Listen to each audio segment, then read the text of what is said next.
So what is trauma? I'm so glad you asked. So when most people hear the word trauma, they think of something violent or extreme like war, a terrible accident, or a natural disaster. And yes, those experiences are absolutely traumatic, but trauma is broader than that. Trauma is not about what happened to you necessarily, but what happened inside of you as a result of what happened to your body and nervous systems responding to what that overwhelming experience felt like. So if you felt helpless or afraid or trapped, your body is going to have a very strong reaction to that event, which can lead to traumatic symptoms. Trauma can be from a single life-altering moment, but it can also be from ongoing experiences, also known as complex or developmental trauma. So if you grew up in a household where you never felt safe, you were ignored, you were shamed, you were abused, and you were constantly walking on eggshells, and love was conditional where you had to do something or perform in order to receive love. So here's one of the most important things to understand. Trauma is not about the event itself,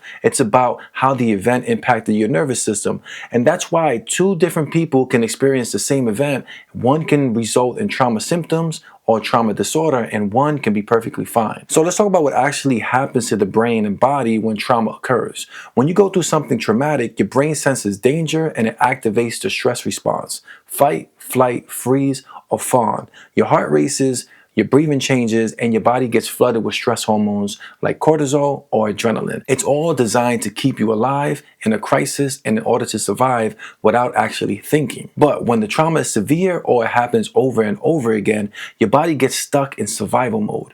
Your nervous system doesn't get the message that the danger is over, so you keep reacting and overreacting in order to stay safe. And that's why trauma survivors often feel anxious for no reason, or numb, or disconnected from their bodies. You might overreact to small things or shut down completely, and it's not because you're broken, it's because your body adapted to stay safe. Trauma can also change the way your brain functions. It impacts the amygdala, the part of the brain that's responsible for fear and danger detection, which becomes hyperactive. It weakens the prefrontal cortex, the part of the brain that helps you think clearly, make decisions, and regulate your emotions. And it disrupts the hippocampus, which helps store memories and gives you a sense of time and context. This is why trauma can make it feel like the past is happening right now, even though it's not. That's what a flashback is. It's your brain losing track of time because it feels stuck in survival mode. So if you experience trauma, you might have trouble trusting others, you might have a fear of intimacy, or becoming overly independent on people.